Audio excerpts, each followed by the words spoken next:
É uma honra e um prazer começar essa live internacional de 3 continentes, 3 fusos horários. São Paulo, New Jersey, Amsterdã. Frank Schaeffer é o nosso convidado de honra. Good evening, Frank Schaeffer. Good evening. Paulo Schott, lá em Nova Jersey. Boa tarde, Paulo. Boa tarde a todos, é um prazer estar aqui. Prazer é nosso. Como isso daqui será uma conferência internacional, ela será conduzida em inglês, então já começo pedindo 2 desculpas. Primeiro, pelo meu pavoroso sotaque paulistano e segundo, pelo meu pior ainda conhecimento e pronúncia do idioma chinês, porque nós vamos falar alguns nomes chineses aqui. Peço já desculpas à comunidade chinesa em São Paulo, estaremos todos fazendo o nosso melhor. Frank, first of all, just before beginning to ask you some questions about this movie, we'd like you to present yourself, to talk a little bit about the movie, but to invite people to watch to it in our festival. Just a short invitation, short teaser. Okay, I'm Frank Schaeffer. I'm a director from Holland, and I decided to make a film about Chinese opera. Which is not a regular choice for a film director, I would say. But the idea was that China is becoming more and more influential in the world. And what do we know about Chinese culture? With this film, you can find out at least a little bit more to get acquainted to the coming world power. Culturally. Okay, so now as a first official question, what did it take you to make this film? You know, I have many of your documentaries here in DVD at Hometown. I know you're very much related to classical music. And what led you to China? Yeah, China was me already when I was very young. A very, how you say that, interesting subject. And through the years, China kept on coming back in my work through, of course, John Cage with the I Ching, but also through a film I made about the Dutch composer Louis Andriessen, who wrote a composition called Tao. And then I finally decided to make a big four-part series of films to explore the traditions and cultures in the world. I mean, I made all these films about these composers in the West. And when I met an Iranian composer, Nada Mashieki, back in 2006, I realized that, of course, the world is much bigger than the United States and Europe. So the theme for these 4 films that I wanted to make back then was that the tradition through the modernization and through the globalization is disappearing fast. And how does a modern composer react to that? Especially because it's in his musical DNA. So the first film I made was about the Iranian composer. And the second film was about China. And I wanted to make a film I made before was Tea, that I made with the Chinese composer Tan Dun. The problem I had with that was that Tan Dun, although he is a good friend and I think he's a great composer, he used the Chinese identity, his Chinese identity more as an effect in his composition than as a basic element, starting point, so to speak. So I was very eager to make this film with Guo Wenjing because he stayed in China. A lot of the other composers of his generations moved abroad to Paris in the United States, but he stayed in China. I went to see him and talk to him, and I offered him to write a composition for the film. So not film music, but an autonomous composition that was free of his choice, that I would make the film about. And he chose Sichuan opera. So this opera you show in the movie was a commission of yours? That's true. So I created my own subject. Paulo, can you imagine a filmmaker commissioning an opera? Have you ever seen that? You have seen so many things in your operatic career. You know, I've seen many commissioned works done in big houses. You know, it's very common, and but it's the first time that I've seen a commissioned opera made in order to get a movie done. And I have to say, Frank, I watched the movie, and I was absolutely in love with the culture that you showed, the roots that were so present. I'm a complete in love with everything that brings back the origin to the people. I was born in Brazil. My parents are Polish, so I had Brazilian culture and Polish in me all the time, and folklore was very present in my life. So whenever I hear sounds, I see people singing the traditional songs of certain countries, I get fascinated, and that's what you did. And so beautiful, illustrated in your beautiful movie, Inner Landscape.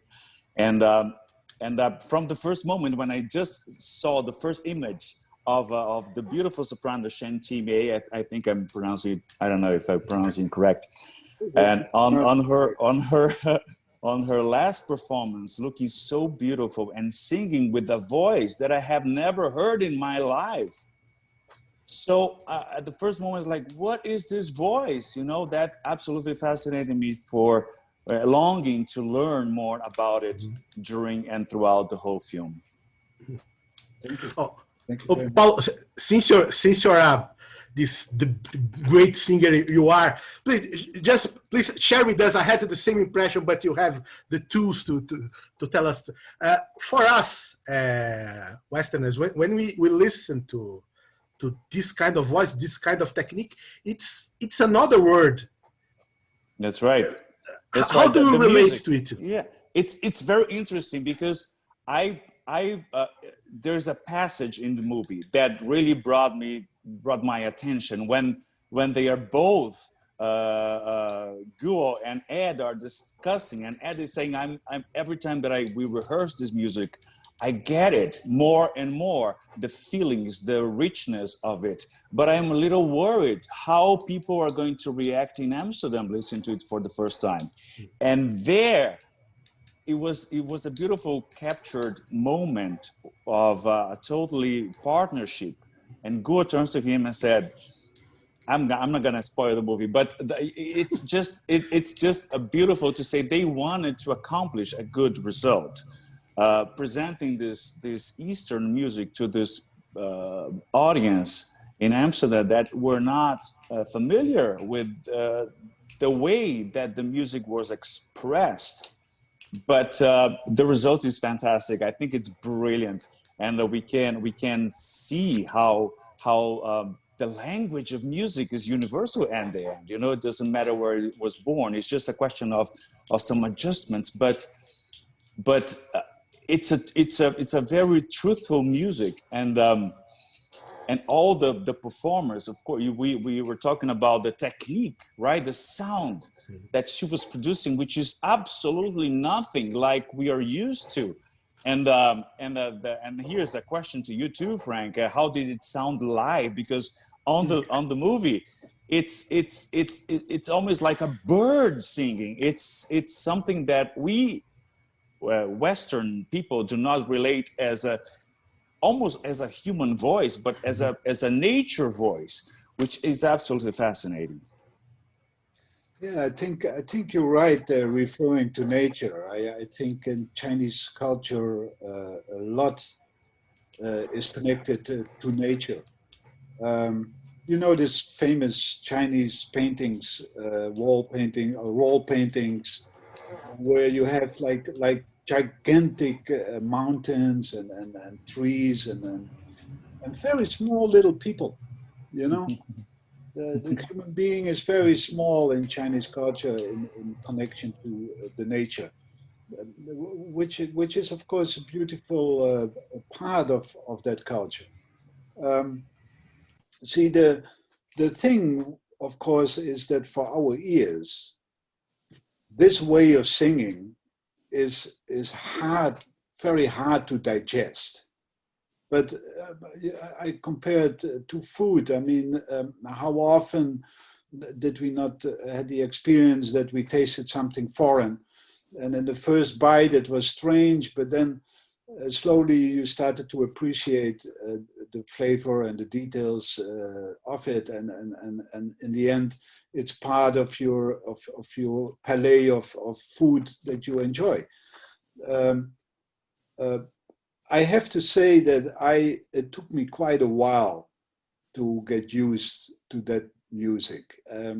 When I started to do the research, one has to be clear about what opera is in China. We have, of course, let's say the big pieces in opera, like the Ring des Nibelungen of Richard Wagner, are 4.5 hours each part, so to speak, which ends up with 12 hours opera, which tells a complete story of German history and methodology. In China, let's say only in Sichuan opera, which is a part of China, it's only a province, I think they have like 120 different types of opera. Wow. Only in Sichuan, they told me they had 20 operas with the length of the Ring des Nibelungen. You know, Incredible. So it's a fast cultural thing, and of course, in the old days, it was the way to educate the peasants. They learned more about the Chinese culture and philosophy through listening to these operas, which traveled around in the countryside. Absolutely, like in Greece, the theater had this educational reason too for the people. They always left the theater knowing something else. That was a way of getting educated too.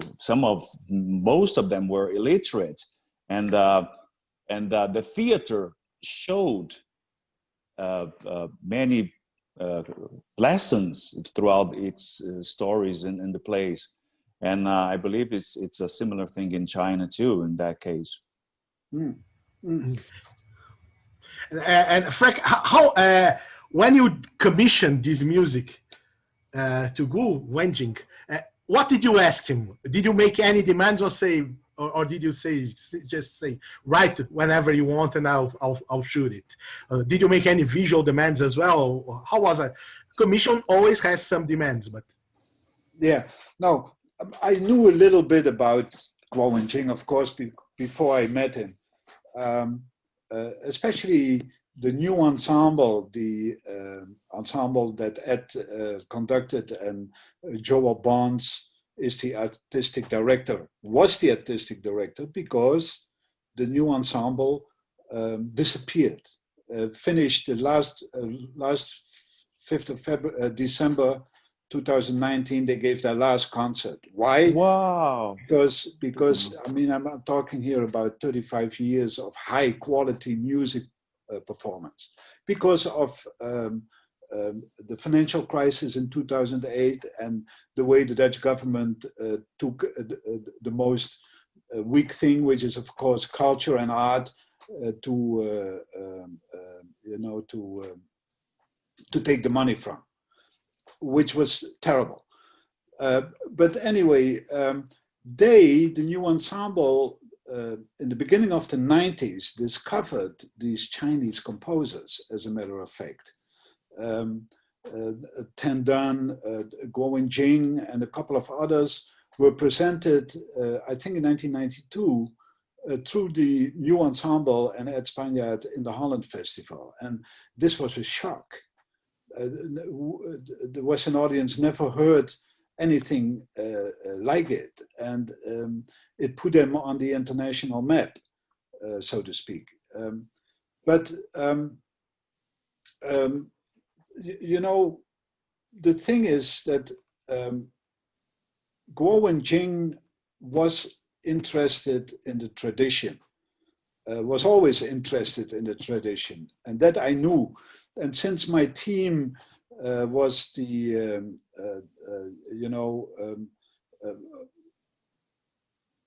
if the tradition is disappearing, what are we losing, really?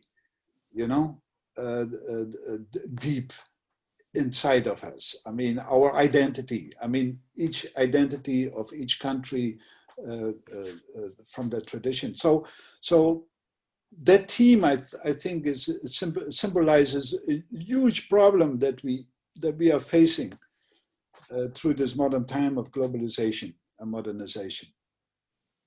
Anyway, so I asked him, I really truly asked him to write a composition with complete freedom.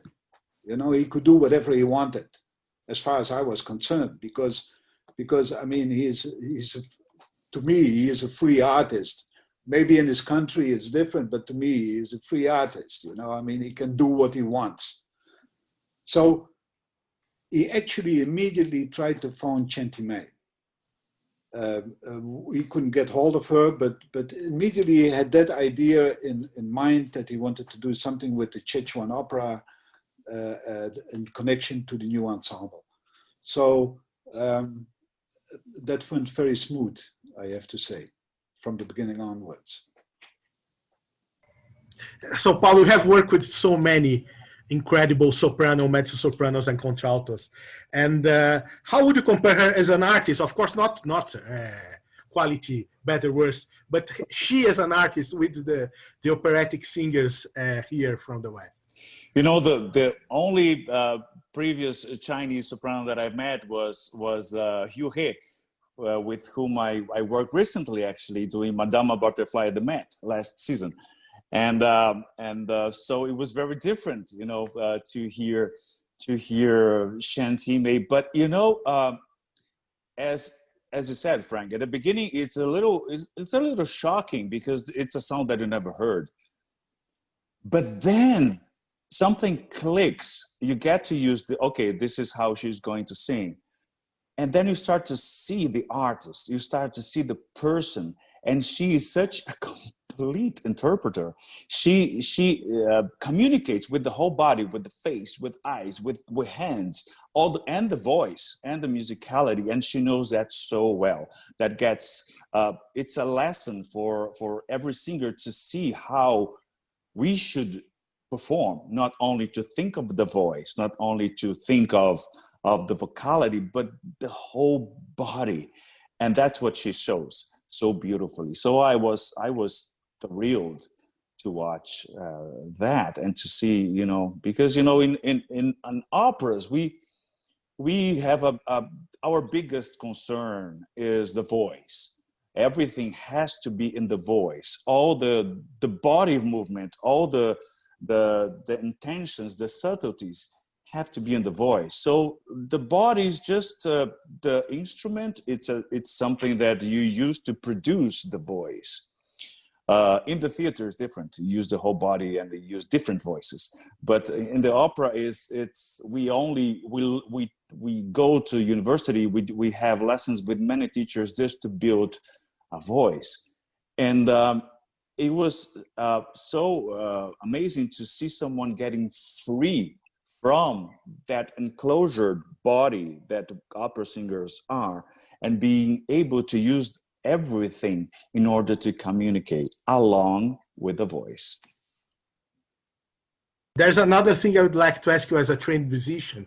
It has touched me very much. It's very much a movie, not only about opera, but about communication, you know, about austerity looking at the other, understanding and trying to communicate. And this is music. It happens with the performing traditions and the music notation. Where they have to put together, you know, a Dutch conductor with Chinese musicians. They're not even reading the same score. And the notation is not the same. The conventions are not the same. When they try to manage together, oh, where do I enter? How do I react to this, to that? How was it for you? When I first looked at that score, that hopefully Frank shows it in the movie. Thank you very much for doing that. You know, that score with 3 options for notation for the traditional instruments. It's not only the thing that the temperaments are different or the music is different, but even the way of writing and performing, how to read it. The first time that I saw the numbers there, I was thinking about exactly what Ed was thinking about 1, 2, 3 and the meters of the bars. But no, the notations symbolize each note, and which is absolutely amazing and incredible that at the end they found a common language. And that's something beautiful that is portrayed on the movie, is the ability of wanting to bring the Eastern music with the Western music for the people to be able to appreciate. And there's this moment where they talk about it. They talk about that concern. How are they going to be able to see how rich and how emotional this is?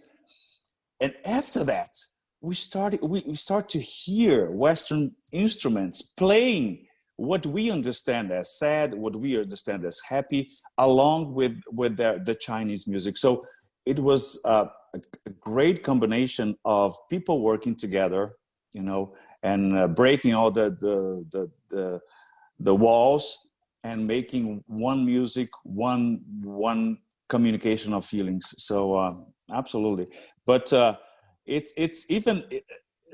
there's a moment in the movie where they discuss which drums to use, and for me they all sound the same, but they are the same. They are not the same, but for our ears, they what's the difference? Then there is a difference, and that's the amazing thing. You know, I learned so much from it, and it's as I said in the beginning, I'm fascinated about these things, and thank you. Thank you, Paolo. The thing is, I believe that in Chinese culture, the same as in the language, where you have very small changes in the intonation going up or down, or which have a totally different meaning, that the details are very important. And what I figured out after quite a while, you know, getting used to it and sitting through these operas for hours and days, I kind of got a feel for these small little nuances. And to me came this image of fine woven silk, you know, as a comparison. The music is like fine woven silk. It's so sensitive. So although it's you know, it has a great dynamic at the same time. I think that's part of the Chinese culture. But Chen Timei is a master singer.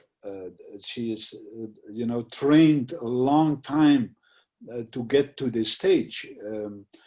As you mentioned, Paolo, before, I mean, of course, there's a lot of things that you have to learn and to have to study and to have to rehearse before you come to that level, and she did. And she found the piece that they were doing, especially, is a piece which is quite difficult, also in Chinese opera. And considered as, if you can do qifan, you are accomplished singer. On the other side, Ed, I have a great admiration for Ed Spaniard. I worked with him with Pierre Boulez on the piece Éclat. I worked with him with Elliot Carter. I worked with him on different other events and moments. To me, he has such a beautiful open mind for sounds that can come from everywhere. And he is always trying to find the beauty and to bring the beauty out. Also when it's from completely different culture. And I find this capability of Ed something which is like a great example of how I think, and now I get a little bit more general, behave towards one another and also for our future. One of the reasons I make these 4 films in which I connect modern music, Western music with traditional music from other, is that I think that the dialogue, cultural dialogue, is the most important asset that we have to save our future, really, because the problems that we are facing can only be solved by all of us together. I mean, in that problem that we are facing in the future, there are no borders because we are, and I'm talking, of course, of climate change and destroying our beautiful planet. Politics, I don't believe. My films have nothing to do with politics in that sense, although they are very politically engaged. But I don't attack in my film in a political way things that I don't like, because I feel that a cultural philosophical attitude leans more towards, let's say, mentality change than political change. So the dialogue between China and the West, of course, is more important than ever, I would say.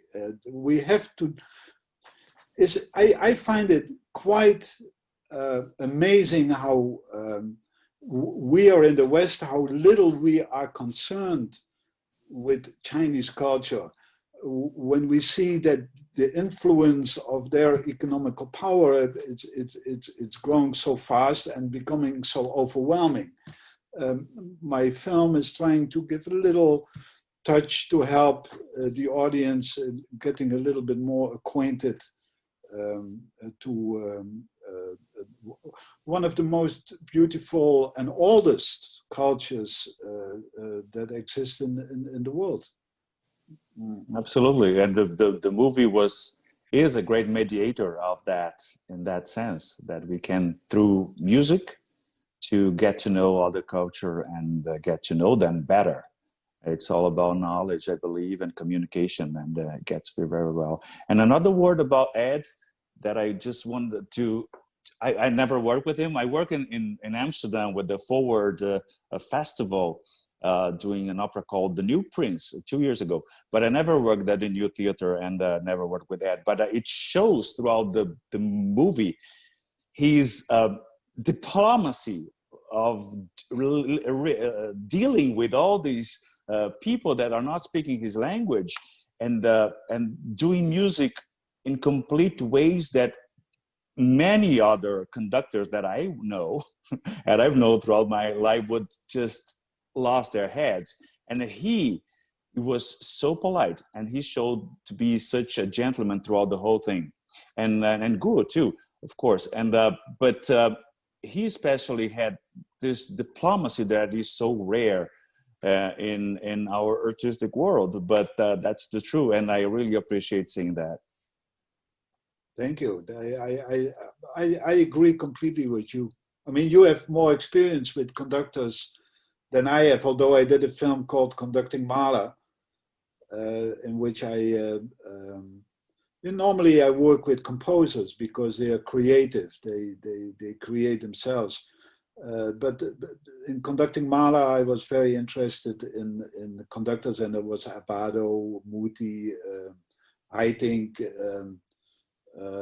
Rettel, and Chailly also, yeah. Chailly, yeah. And but in Ed, this openness of Ed, I find so exceptional, and beautiful in the art of music. I mean, to be open to other sounds. I mean, the sounds on itself are the same. I mean, they're the same frequencies, the same vibrations, but they have another form or another sound to it. But basically, it's the same thing. I mean, it's something that connects us, I think, more than in a superficial way. It connects us deep, deep, deep inside. And so, you know, and also to open yourself to this Chinese music, I think, enriches your perception. I mean, your perception gets broader because of it. Absolutely, I agree. Absolutely, it did that to me. And now we have just found out a disturbing similarity between the two cultures. In the end of the movie, we learned that the regional company of opera has closed, and now we have just learned that the Dutch ensemble has closed as well. But still, Frank, since you have talked about China, as we could see, a great part of the film was shot there. And did you have any troubles? How was shooting in China? How was all this process? And I mean, the one person who was with me from the beginning to the end was my son, Allegri. He was my assistant. And of course, that's a very loving and comfortable thing to have your son going along with you on this incredible journey. Then, just before I started the production, I met my wife, Jia Zhao, my Chinese wife, and she, of course, found ways to enter into China that otherwise would have been much more difficult. But we went there without any official agreement with the government. So you could say everything which is shot illegally, because I didn't want any government around me. You know, I mean, it would make me not possible to direct my film. So Jia made it possible with the help of her family. We also found that group through the help of Jia's family. And yeah, it's a very dramatic thing that we were the last ones really to see them performing live. I mean, after that, it simply disappeared, you know. Yeah, I mean, like it's happening all around the world, which is a sad thing, you know. I mean, the Guo Wenjing makes a beautiful remark in the film where he compares it with your hair. How can your hair grow if it doesn't have the skin? The skin, right? So we are losing our skin. Yeah. And just before we started the conversation, you told us you made another version of this movie that's going to be shown in China, or what? Well, yeah, as a matter of fact, I made a complete version of the opera Schifan, which is a 50-minute film. And it's recorded incredibly well here in Holland. So this is a very hybrid project, I have to say. It started off with a TV version, which was broadcasted already in 2015, which I had to satisfy the money that I got from a Dutch television company. So I gave them a version which satisfied them. Then I did a live performance at the Holland Festival, which in my work is very important. I like to make the combinations between the different disciplines. So I like combinations with film and live performance. not so much that the film is, how you say that, accompanying the music, but very much like they're equally partners in the performance, and they are juxtaposed. So in this case, I I especially edited a half-an-hour film for this purpose as an introduction to the Chinese opera, which was projected on a large screen. It was the largest screen you could find in Europe, 9 by 16 meters, something like that, like huge.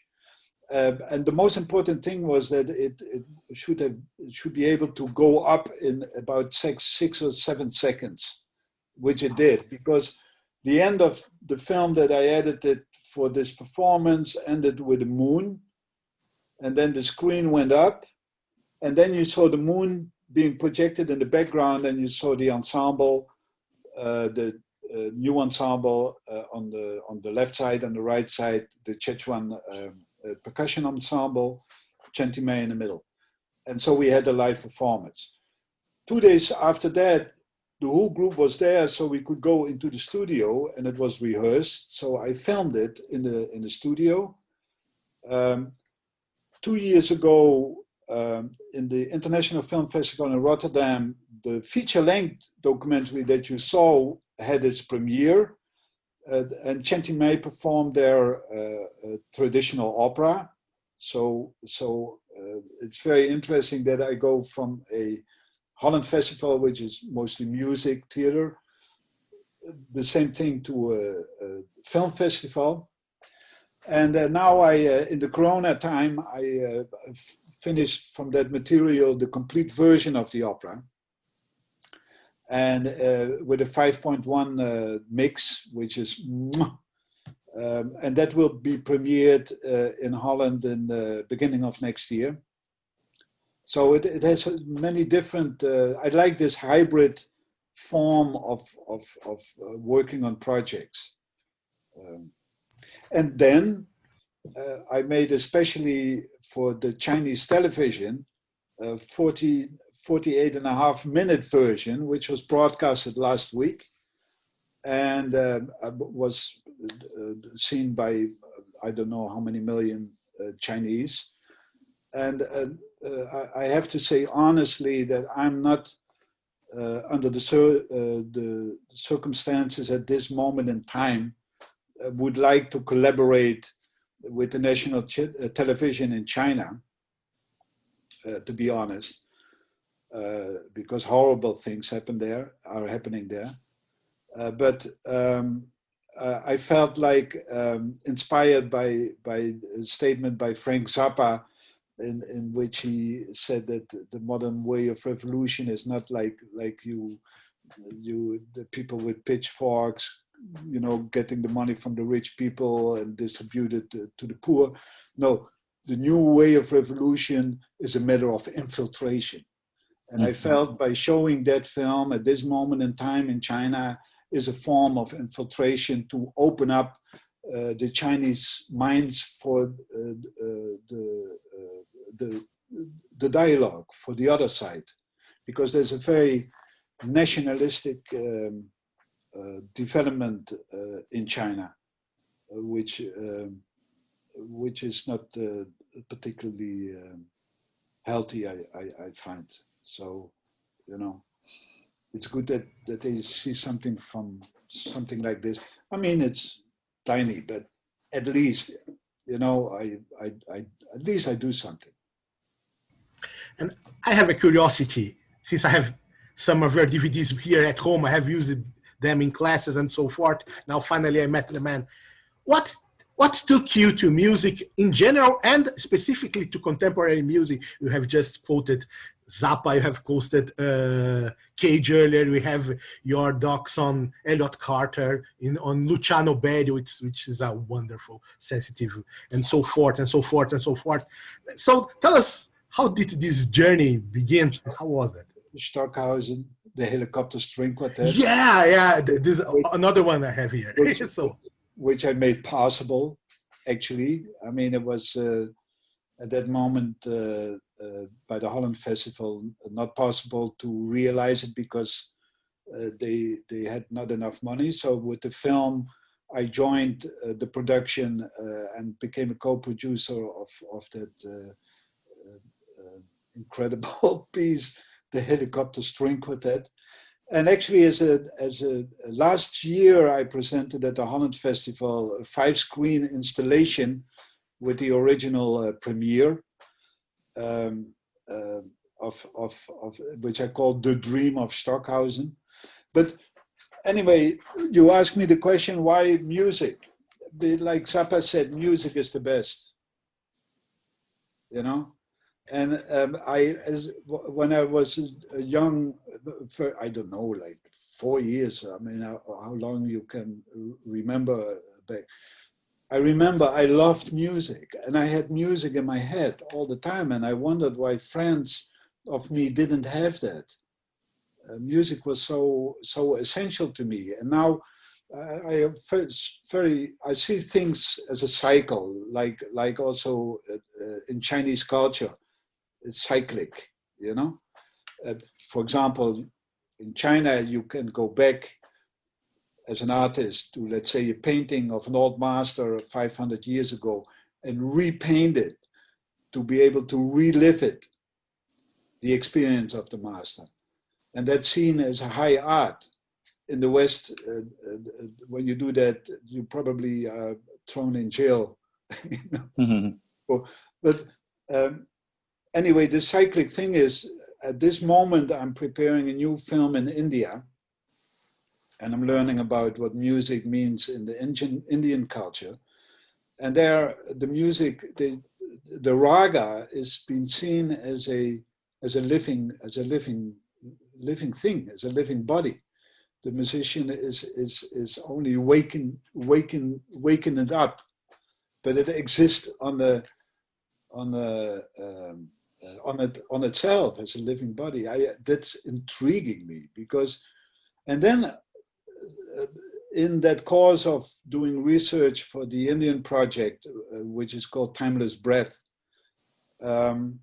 I also discovered some of these new theories in physics, like the string theory and the holographic principle, which are stating in principle that everything is vibration.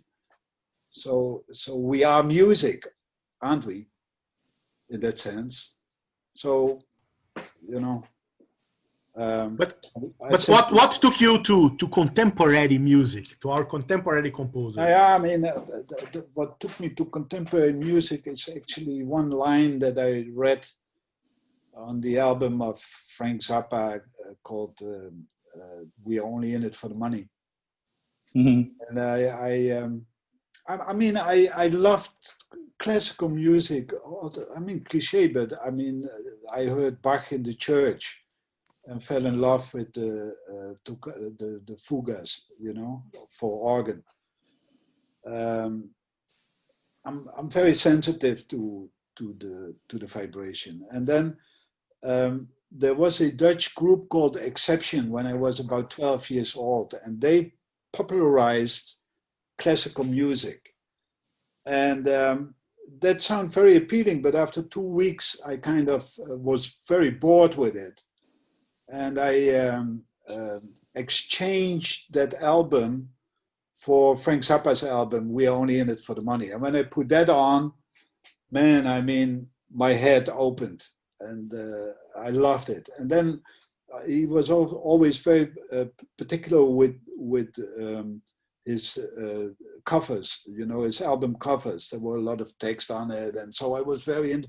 And then I came across one line which fascinated me beyond, which was from Edgar Varèse. The present day composer refuses to die, you know? Mm-hmm. And that actually all my fascination for the modern music and making all these films goes back to that moment of fascination that I thought, wow, you know, refusing to die, want to be alive, is living, you know. So, and then You know, I met John Cage through Marina Abramovic. You know, I was in the film academy, and I was very intrigued by the idea that if you juxtapose by Eisenstein's editing lessons, when you juxtapose two shots, the result is much more than a supplement. So 1 + 1 is 3. So I kind of blew that up and made a film about Francis Coppola and Wim Wenders about the topic film. And then I went to the music, and I found already the composer Elliott Carter, which I would say was the Mozart of our time.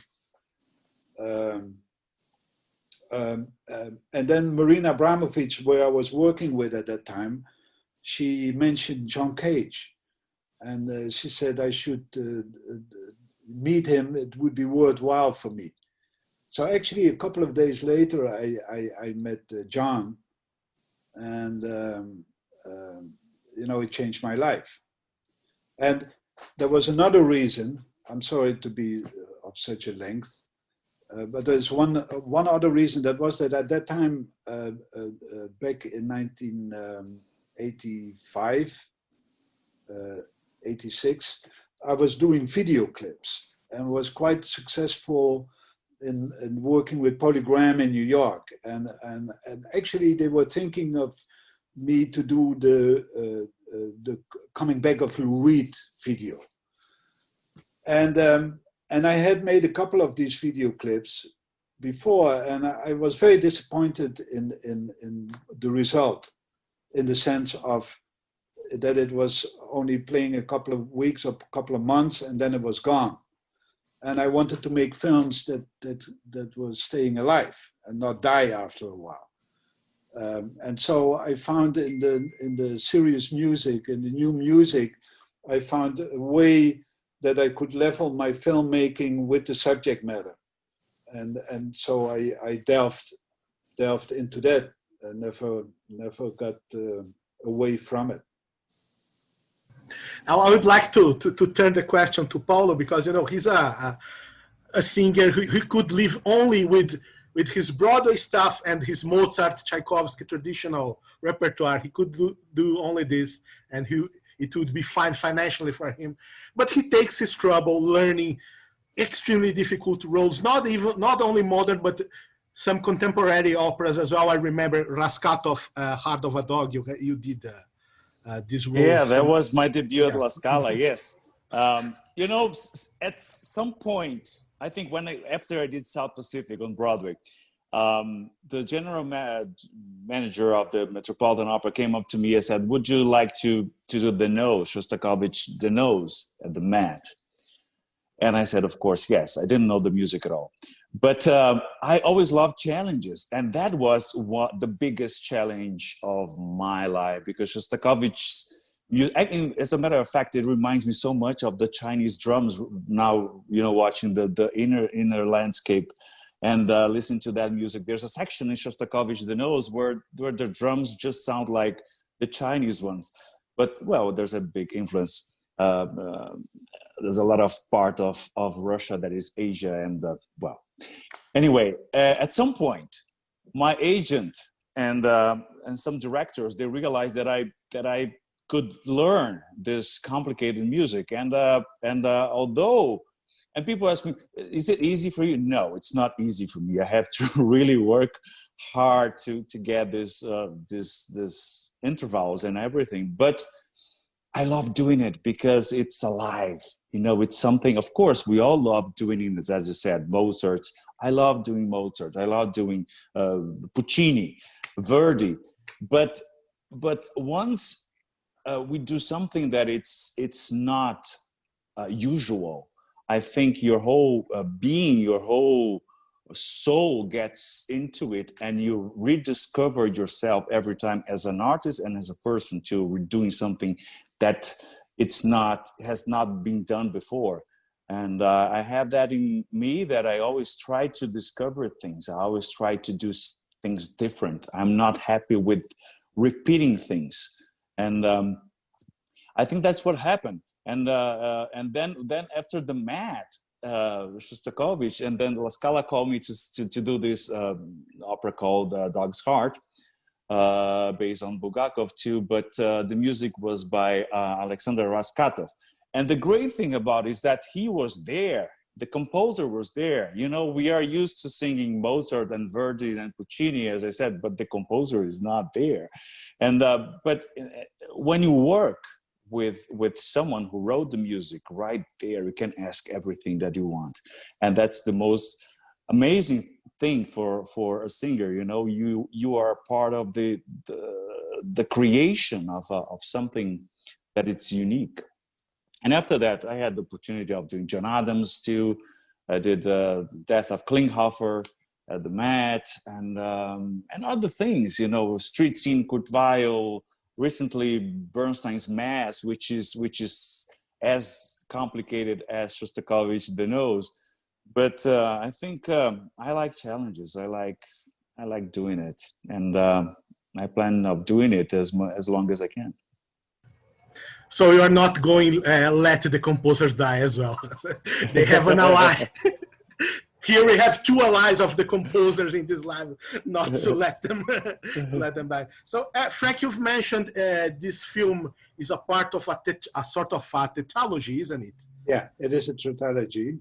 And so, tell us in which point you are. How are you going to accomplish it? Yeah. So, you mean the other parts of the tetralogy? Yeah. So the first one was in Iran, where I also filmed illegally, which I wouldn't, I would say that recommend. I was lucky in the sense, because my subject, the father of my subject matter was a very famous actor in Tehran, like the John Gielgud of Tehran, so to speak. So he opened up some possibilities for me without being too stressful. But the second part is China. The third part is the Middle East.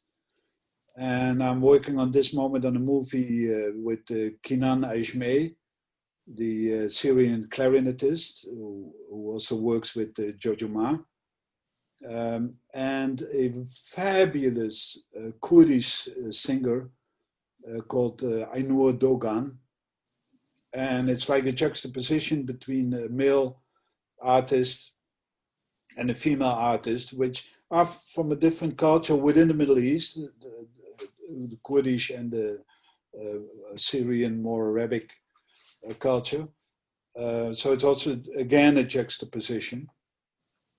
And then the last part, which I have the feeling that all of my work kind of accumulates, comes together, is a film that I wanted to make together with the fantastic Syringa player. Syringa is an instrument in which you play with the bow, and it has 3 top strings and 17 resonating strings, which is very close to the voice. It's actually the instrument which can accompany the voice the best in Indian music culture. But it was used a lot by the courtesanes, and therefore is not considered highly. And Dubra kind of emancipated that instrument as a solo instrument, and worked also with Ensemble Moderne and the New Ensemble and the Western music. He was looking for a dialogue. And we met in 2012, and I did a wonderful interview with him, really that fantastic stuff that he was talking about. You know, I mean, about what's behind the silence, you know, anyway, very sadly, he died in 2017, suddenly by a heart attack. And then I was thinking, how can I make this film now you are not there anymore? So that, you know, I mean, why you leave me like this? But then I felt like in the Indian philosophy, the idea of reincarnation gives me a something to hold on to in the sense of a um, searching for the soul of Dubra Ghosh. So the film I'm writing now and listening to all this fantastic music, because I mean the percussion, the tabla playing in India, of course, is also like incredible. And you know, I mean, the music, you know, rich. And do you intend going to the Middle East and again filming illegally? Now, yeah, I have to say honestly that I was illegally in Damascus last Christmas, and I was actually I couldn't get permission and all of that, and then in the end I was taken by a CEO or how you say that, a non-profit organization, Chinese guy in Beirut, and he took me over the border together with my son, and we went to the parents of Kinan, and Kinan, that was the first time that he went back to Damascus, and so I was able, and I rented equipment there, which, but it went well, and now of course everything stopped. I mean, and the Turkish government also declared they hold me on the line for a while for the permission to film in the Kurdish area in Turkey, and then on the day before they invade the northern border of Syria, they let me know that I couldn't film, you know, which for obvious reasons. So we have to see how that is going. How are things in Netherlands now, and how has the pandemic affected you and your job? I was supposed to film the Mahler Festival in May. And that, of course, didn't happen. I can turn into writing. So, you know, for me personally, but for other people, and I saw yesterday somebody, just a normal person, who was in tears, really was very emotional, in tears, that he was so happy that he saw somebody performing again. And that made me realize that culture is not just a luxury. I think for many people it's part of their well-being, and it's good.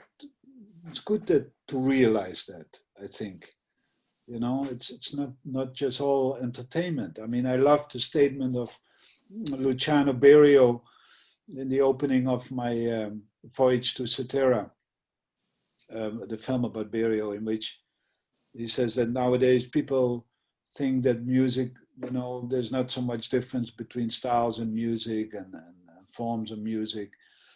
And he says, and I don't believe that. I think when music is for entertainment, that's fine, great. But if you want to touch and shape the spirit of people, that's something else. And I think that's part of the big miss, what people are missing at the moment. And of course, I mean, I'm for example, Kinan Ajmer, you know, I mean, I completely feel with you, Paolo, in this unreal times. I mean, Kinan was supposed, I mean, in the time, last 1.5 years, I think he had 150, 200 concerts, you know, and suddenly none.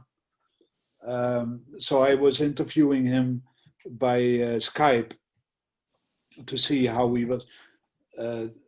Now I can't officially say this, but it was very sad. But the last one was a couple of weeks ago, and he's becoming a father. So that changed his life in another way, Well, that's great. Gave another perspective to it. But no, it's terrible. It's terrible. And again, this pandemic is part of nature. I mean, this is not the first time. It happens all the time. Only now in this modern time, with these modern communications, we are reacting differently to it. And I wonder if that's all natural in a sense, this reaction to it. I mean, of course, I'm completely respect the science because they know. But in the past, there wasn't that kind of communication through science that people knew like 100 years ago. So it's part of our human nature, but at the same time, it's unnatural how it happens at the moment. It's very controversial. What can I say?